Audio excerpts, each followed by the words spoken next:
अपनी जिंदगी सब्र के साथ गुजारना, जिंदगी में कभी बेसब्रे ना होना, हौसला ना छोड़ जाना। सब्र बुज़दिली नहीं होता, सब्र तो अच्छी तदबीर को कहते हैं, सब्र तो रब करीम के फैसले के इंतजार को कहते हैं, सब्र तो अल्लाह की मदद के नाजिल होने के इंतजार को कहते हैं। हजरत अली शेर खुदा इरशाद फरमाते हैं, याद रखना ईमान में सब्र की वही हैसियत है जो जिस्म में सर की हैसियत है।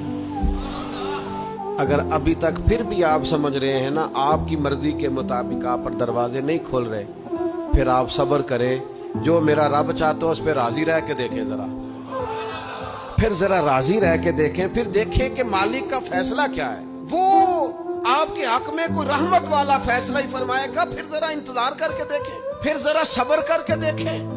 फिर वो कहता है बशीरी साबिरीन, सारे लोग आपको गिराने की तदबीरें कर रहे होंगे और मालिक आपको इज्जतें अता फरमा देगा। उसकी बारगाह से हिकमत का तकाजा और हो जाएगा। हमने सारी जिंदगी लोगों को राजी करने में गुजार दी, सारी जिंदगी बुढ़ापा आ गया बच्चों को पालते, और बच्चों ने आखिरी उम्र में कह दिया अब्बा अगर कोई ढब का काम कर लेते तो आज हमारे दिन भी फिर न जाते। सारी जिंदगी गुजार दी बहन भाइयों को राजी करने में, सारी जिंदगी गुजार दी जिम्मेदारियां उठाने में। उनको 99 दफा दिया, एक दफा नहीं दिया तो उन्होंने कह दिया तूने तो कभी दिया ही नहीं, तू था ही नहीं। सारी जिंदगी मोहल्लेदारों इलाके वालों को राजी करने में गुजार दी। और मैंने ऐसे लोग भी देखे दीन के लिए वक्त गुजारा, लेकिन जब बुढ़ापे में दांत काम ना करते थे तो वक्त के मुफ्तियों को भी मस्जिदों की कमेटियों ने कह दिया अब आपकी समझ नहीं आती, हमने खतीब को यौर रखना है, न देखो दुनिया की तरफ, दुनिया रुला देती है, नाराजी करो बंदों को, बंदे थका देते हैं। एक दफा ना हजरत अबू बकर सिद्दीक और जनाबे उमर फारूक की ना किसी बात में शक्र रंजी हो गई, इख्तलाफ राय हो गया। तो जनाबे उमर जरा डाढ़ी तबीयत के बंदे थे, डांट दिया अबू बकर सिद्दीक। तो सिद्दीक एक बार नरम बंदे थे, माड़े दा की काम मोहम्मद नस जाना या रोना। तो गा के ना तो पहले घर रोए, फिर हुजूर के पास चले गए। जनाबे उमर कहते मुझे भी ख्याल आया कि यार ये मुझे नहीं करना चाहिए था। थोड़ी देर के बाद अच्छे लोग जो होते हैं उनका गुस्सा जल्दी उतर जाता। कहते मैंने जाके जनाबे सिद्दीक अकबर के दरवाजे पे दस्तक दी तो पता चला वो तो घर ही नहीं। मैं समझ गया, मैं डर गया, मेरी टांगे कांपने लगी। क्यों डर रहे हो उमर? फरमाने लगे इसलिए डर रहा हूँ कि अबू बकर जब अपने घर नहीं होते तो दरवाजा रसूल पे हो। सारी बात तो सुना दी होगी। फरमाते मैं नबी पाक की बारगाह में पहुंचा, सामने अबू बकर बैठे, पुश्त मुबारक मेरे करीम रसूल की काबे की जानिब, चेहरा सिद्दीक अकबर की जानिब, दोनों की गर्दनें झुकी हुई।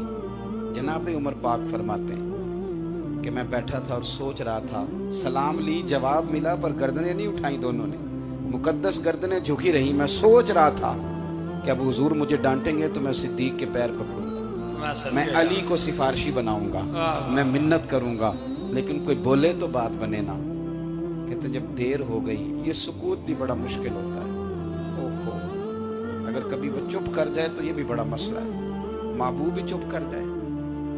कहते मैं बड़ा परेशान हुआ, जब मेरा कलेजा मुंह को आया ना तो जनाबे उमर कहते मैं बोलने लगा तो आंसू मेरे पहले निकल गए। कहते मैंने रो के कहा सोनिया भूल गया था, मैं गया था अबू बकर के घर माफी मांगने, पर ये यहाँ आ गए। ये मेरे दोस्तों इसे मेरी तकरीर न समझना, मेरे रसूल पाक के ये असल लफ्ज़ आपको किताब में मिलेंगे। आप तबक़ात इब्न साद उठा के देखें। जनाबे उमर कहते हैं मैंने अर्ज़ की हुजूर मैंने गलती समझ ली थी, मैं गया था अबू बकर के घर, हुजूर मैं भूल गया था। फरमाते हैं नबी पाक ने जब गर्दन मुबारक उठाई तो हुजूर की दाढ़ी आंसुओं से भरी हुई। और लफ्ज़ क्या थे? फरमाया उमर तुम मेरी खातिर मेरे अबू बकर को माफ नहीं कर सकते थे। अब बात को समझे, ये नहीं फरमाया अबू बकर ने गलती नहीं की, फरमाया छोड़ नहीं सकते थे, तुम मेरी वजह से मेरे साहब को छोड़ नहीं सकते थे। फिर हुजूर ने फरमाया उमर ये सारा मक्का तलवारें लेके मुझे कत्ल करने आता था, यार ये अकेला था, इसने खोल के बाजू कहा था कि जो हुजूर तक जाएगा मेरी लाश से गुजर के जाएगा। फरमाया दुनिया भूल जाती है, मुझे याद है अबू बकर सिद्दीक ने माल भी दिया, औलाद भी दी, मेरी खातिर छोड़ नहीं सकते थे। जनाब उमर कहते हैं मैं उसके बाद समझ गया کہ میرے مصطفیٰ کی رضا اسی میں ہے کہ ابو بکر کو راضی رکھا جائے. سبحان اللہ. آپ مہربانی سنو, اب فوراً سنو, فوراً اس کے بعد نبی پاک علیہ السلام نا شارع ہیں دین کے.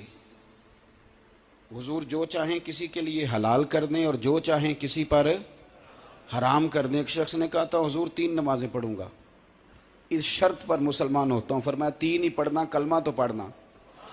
حضور شارع ہیں, علماء اس لفظ کو جانتے ہیں, میں زیادہ کھولتا نہیں. ہر شخص کو اجازت ہے, اگر وہ حقوق ادا کر سکتا ہے تو ایک وقت میں 4 نکاح کرے, اسے اجازت ہے. اگر حق دے سکتا ہے تو اجازت ہے. مولا علی نے بھی ارادہ کیا سیدہ کی موجودگی میں اللہ کہ میں دوسرا نکاح کر لوں. ساری کائنات کو اجازت ہے. تو سیدہ فاطمہ کے دل کو نہ تکلیف ہوئی, دوڑی آئی حضور کی بارگاہ میں. بی بی صاحبہ نے زندگی بھر کھل کے کوئی بات نہیں کی, آج بھی آئیں تو چپ کر کے بیٹھ گئیں. بیٹیاں بڑی پیاری ہوتی ہیں. ابا ہی انہیں بگاڑتا ہے, لاڈ ابا ہی دیکھ